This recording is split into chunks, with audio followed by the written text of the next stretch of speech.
Boa noite! Vou contar para vocês um caso junino, que é a lenda da fogueira de São João.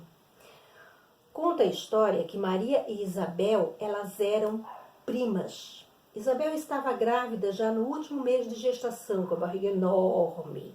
Maria também estava grávida, só que nos primeiros meses ainda. As duas moravam um pouco afastadas uma da outra. Maria morava numa aldeia mais abaixo, Isabel morava numa aldeia mais acima. Era uma certa distância, assim, nem muito perto, nem muito longe, quase uma hora de caminhada por aquelas estradas íngremes de 2000 anos atrás. E Maria foi visitar Isabel. Quando ela estava indo embora, ela quis saber, preocupada estava com a prima, como é que ela ia fazer para descobrir quando a criança nascesse. Isabel disse que se faria anunciar, que Maria podia ir embora descansada, porque quando a criança nascesse, ela ia pedir para o seu marido Ezequiel erguer no meio do terreiro uma fogueira de lenha entrelaçada bem alta. Junto com a fogueira ergueria um mastro com uma boneca na ponta. E assim, tanto Maria quanto os outros parentes e vizinhos pelas redondezas ficariam sabendo que a criança havia nascido. Maria voltou para casa.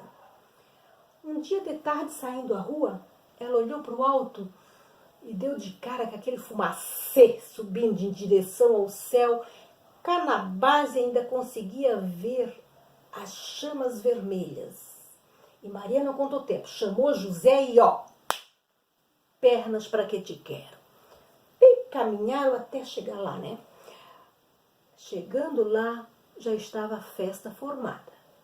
O povo já estava chegando e dançando e cantando ao redor da fogueira e trazendo presentes e muita comida. Era milho cozido, era vinho quente, naquela época se tomava muito vinho, e bolo de milho e todas as comidas boas que vocês podem imaginar. Maria e José foram logo se fazendo anunciar. Ô, daqui, podemos entrar! Ezequiel veio recebê-los na maior felicidade, respondendo, ô daí, pode chegar! E assim Maria ficou conhecendo João Batista, que era um belo menino que havia nascido e que fez a felicidade do pai e da mãe durante muitos anos, pois Isabel já era uma senhora de certa idade e ela levou muito tempo para poder engravidar daquele filho. Maria voltou para casa. 6 meses depois, Jesus nasceu. Jesus e João Batista cresceram e viraram homens. Só que daí já é uma outra história.